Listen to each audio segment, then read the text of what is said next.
Did the lost city of Atlantis really exist? Plato first mentioned Atlantis over 2,000 years ago. He described a powerful and advanced civilization that vanished beneath the sea in a single day and night. Some believe it was a real place, possibly near the Mediterranean or even Antarctica. Others say it's purely myth, created as a moral story about human pride and downfall. But here's what's strange. Ancient maps, underwater ruins, and magnetic anomalies in the ocean have kept the mystery alive. Could Atlantis have been real? Or is it the greatest legend never proven? What do you think? Today, we're diving deep into one of history's most enduring mysteries, the lost city of Atlantis. Was it a real place or just a figment of Plato's imagination? You decide. Let's explore the evidence and see if we can shed some light on this captivating enigma. Imagine a time when the Mediterranean Sea was home to an advanced civilization, a place where democracy thrived and the arts flourished until suddenly, in the blink of an eye, it vanished beneath the waves. This captivating tale has been passed down through generations, leaving us to wonder about the truth behind Plato's enigmatic creation. In 360 BC, the Greek philosopher Plato introduced the world to Atlantis. In his writings, he described Atlantis as a powerful naval force ruling over parts of the Atlantic Ocean, including the Strait of Gibraltar. Their empire extended to North Africa and the western Mediterranean. However, according to Plato, around 9,000 years before his time, the Atlanteans, driven by their hubris, attempted to conquer Athens. But the gods intervened, causing the island to sink into the sea in a single day and night, wiping out the entire civilization. This begs the question, did Atlantis truly exist, or was it merely a figment of Plato's creative genius designed to convey a moral lesson about the dangers of unchecked ambition? For centuries, the mystery of Atlantis captivated scholars and explorers alike.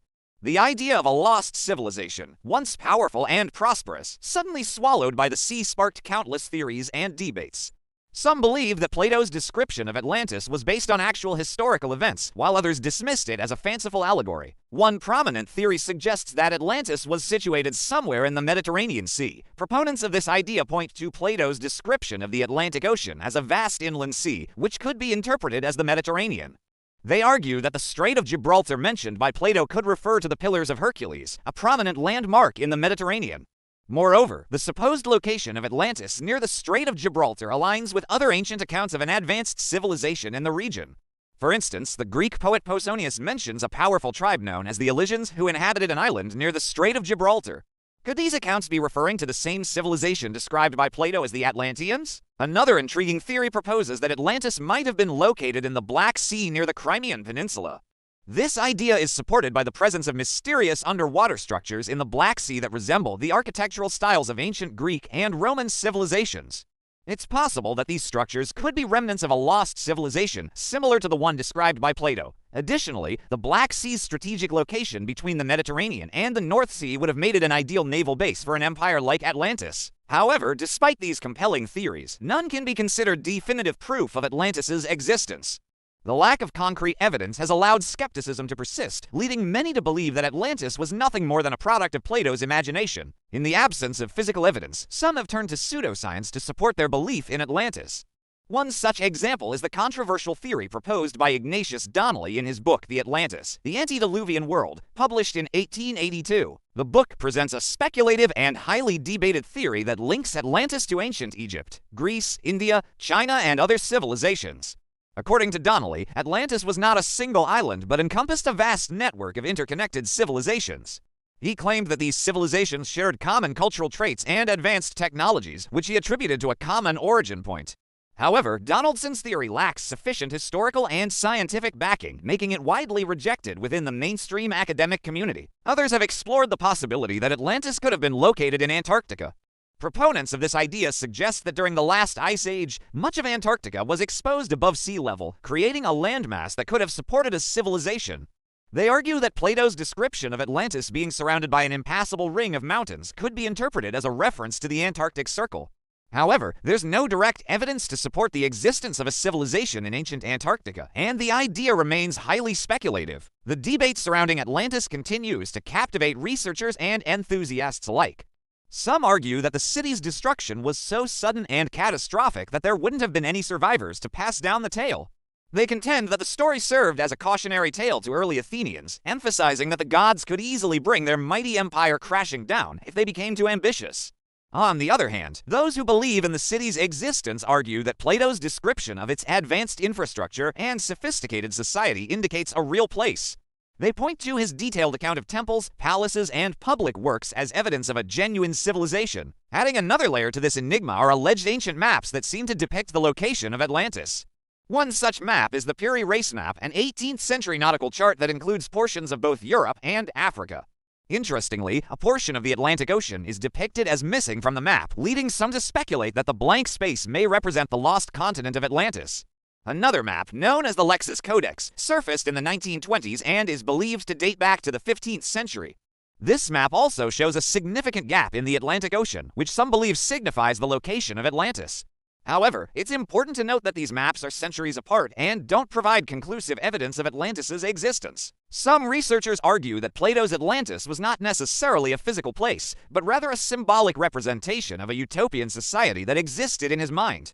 They suggest that Plato created Atlantis as an ideal state to contrast the political climate of his time and to promote his philosophical ideas about justice and governance.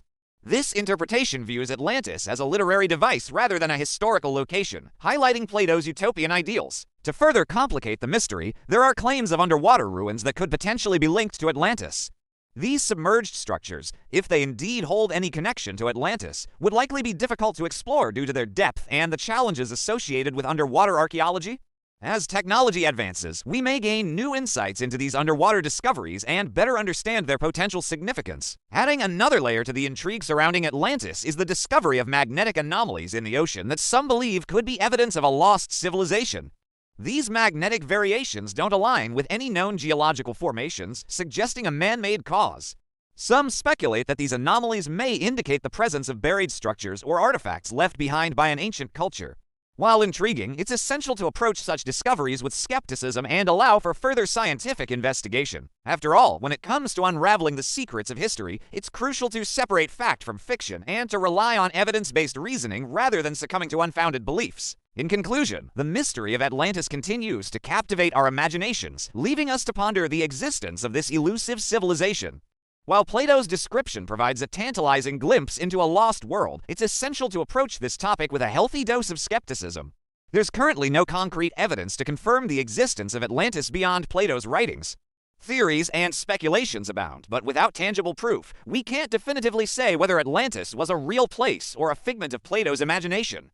The alleged maps and underwater discoveries offer intriguing possibilities, but they remain open to interpretation and require further investigation. As we continue to explore the mysteries of our past, it's important to rely on evidence-based reasoning and to keep an open mind.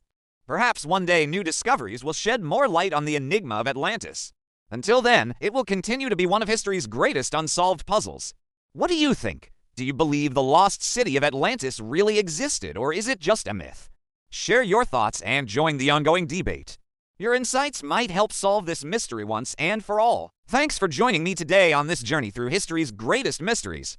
If you enjoyed this episode, please don't forget to subscribe for more captivating content.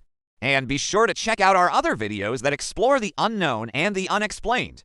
With each new video, we bring you closer to the edge of discovery. So buckle up and prepare to be amazed as we continue to unravel the secrets of our past and the mysteries that lie ahead. See you next time.